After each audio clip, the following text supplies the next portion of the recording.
William Palmer, a Victorian criminal tale. Well known as the Rugeley poisoner, William Palmer was an English doctor convicted of murders in the 19th century. In the medical world, he made a profitable living and married a respectable woman. All seemed right, but somehow good people are not christened by the newspapers as the Rugeley poisoner and the Prince of Poisoners. Was he a mass murderer who deserved his place in London's Madame Tussaud's Waxworks in the Chamber of Horrors? Who did he murder? No one. One person, a few, or many? I think you are ready to hear the story about the infamous Victorian time serial killer. Welcome to the channel Victorian Era Criminal Stories by Mrs.D. Тайна, mystery, сомнение, doubt, мистика, mysticism, предательство, foul play, ужас, terror, темнота, darkness, отчаяние, desperation, преступление, crime. Vice, gambling, fraud, murder, these were Palmer's stepping stones to the scaffold. William Palmer was born in Rugeley in 1824 and soon was apprenticed to a surgeon in the town, one Mr. Talcott. Even with this respectable profession, Palmer had a reputation of being a wealthy young man with plenty of money to spend, and with indulgent parents who never attempted to rule him. He had an extravagant lifestyle. His medical training was constantly interrupted by allegations of stealing money, and he also had a reputation as a ladies' man. While working at Stafford Infirmary, he was accused of poisoning an acquaintance during a drinking competition. Although nothing was proved, the hospital put tighter controls on the dispensary as a precaution. He also fled from one apprenticeship after having been discovered running his own abortion service. Palmer also enjoyed gambling the horses, but his lack of success in this pursuit led him into serious debt. He preferred a life of horses and gambling to one of caring for the sick. In 1864, however, Palmer qualified as a doctor from St. Bartholomew's Hospital. He settled down to work in a modest practice in Rugeley, and in St. Nicholas Church, Abbot Bromley married Anne Thornton, a 20-year-old lady, also known as Brooks. The marriage took place on the 7th of October in 1847. Their first son, William Brooke Palmer, was born either in 1848 or 1850. He would long outlive his father, dying on the 29th of April in 1926. Looking ahead, he is considered to be the only child of Dr. Palmer who managed to survive. And further, you will get the clue why it was a miracle.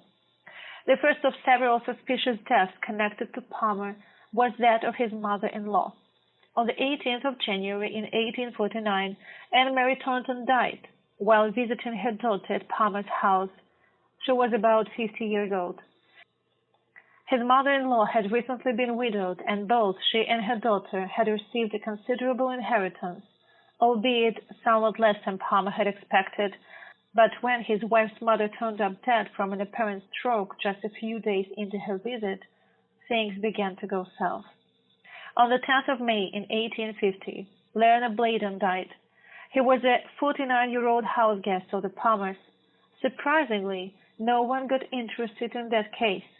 Then, tragic events started happening with Palmer's babies. William and Anne would have 4 more children who all died in infancy. Shocking, even for the Victorian age.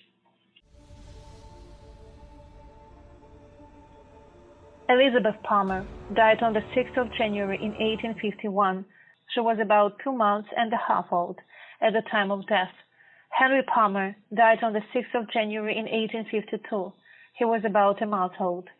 Frank Palmer died on the 19th of December in 1852, only 7 hours following his birth. John Palmer died on the 27th of January in 1854. He was 3 or 4 days old. But then followed the death of Anne Palmer, She died on the 29th of September in 1854. The sequence of events did not attract much attention. Anne was believed to have died of cholera. In 1853 and 1854, the so-called third cholera pandemic was affecting Great Britain. There were 23,000 cholera-related deaths on the island, but Palmer did benefit financially from the death of his wife. He had taken out a £13,000 insurance policy on her life. At about this time, Palmer was involved in an affair with Eliza Tam, his housemaid. On the 26th of June in 1855, Tam gave birth to Alfred. He was an illegitimate son to Palmer. Both Eliza and the baby died of poisoning shortly thereafter. Lingering on the brink of death, Palmer took out life insurance on his brother Walter, who he then plied with gin and brandy until he died of toxicity. But Walter died a bit too soon, and the insurance company refused to pay up. By this time, Palmer was heavily in debt and was being blackmailed by one of his former lovers, the daughter of a Staffordshire policeman. So by 1855, Palmer found himself in rather dire financial straits. He had borrowed £20,000 in bills at 60% and forged his mother's name to all the bills. He had also insured his brother's life for £13,000, and his brother happened to die very conveniently in August in 1855, but the insurance office declined to pay. William Palmer was friends with a younger man named John Cook, who shared his passion for racing and owned race horses. The Illustrated London News presents a rather unflattering portrait of Cook, a common sample of the young sporting foal with a few thousands to waste.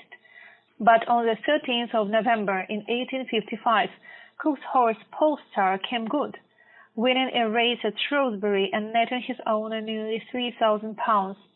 The Illustrated Times paints a vivid picture of the ensuing celebrations.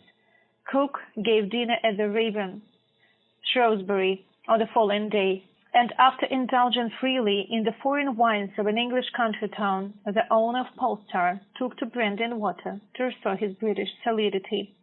Tossing off his glass, he complained that there was something in it which burned his throat. That night he was very sick and very ill. Over the next couple of days, Cook was in agony, although he took coffee and broth from his friend. Meanwhile, on the 20th of November, Palmer headed to a chemist shop in Rugeley and bought strychnine, a strong poison, lethal in even the smallest of doses. On the same day, an elderly doctor named Bamford, he was 82, visited Cook and prescribed 2 opiate pills, but these pills did not reach their intended recipient directly. No, indeed, Palmer took the pills, and a terrible scene ensued. Wildly shrieking, the patient tossed about in fearful convulsions, and soon Cook passed away. Palmer incited Bamford to label Cook's cause of death as apoplexy and even tried to steal a jar containing Cook's stomach contents once his body had been sent for autopsy. Despite the enactment of these desperate measures, William Palmer was arrested and put on trial. It is a testament to the era that Dr. Palmer was not apprehended sooner, as he had left a literal trail of dead bodies in his wake for years.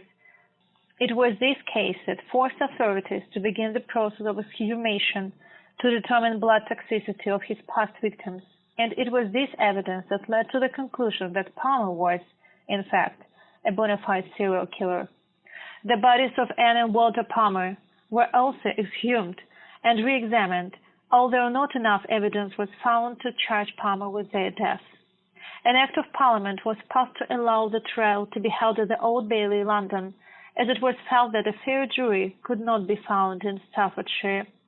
Despite the evidence being circumstantial, the similarity between Cook's death and that of known strychnine victims was enough for the jury to find Palmer guilty of murder. He was only actually tried for one murder, although a coroner's jury found him guilty of the murders by poison of his wife Anne and Walter, one of his brothers.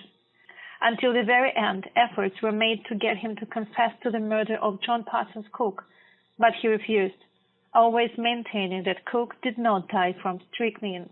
This was the first ever trial in this country for murder by strychnine, In a botched post-mortem, no strychnine was found in the body of Cook, but it was claimed that he died of symptoms that could have only been caused by strychnine. The jury found William Palmer guilty of murder. In quaint English fashion, the good doctor was publicly hanged. Around 30,000 people saw Palmer, aged 31 years, publicly executed at Stafford at 8 a.m. on Saturday, on the 14th of June in 1856, for the murder of John Parsons Cook. He became known as the Rugeley poisoner and the Prince of Poisoners. His effigy stood in London's Madame Tussauds Chamber of Horrors for some 127 years.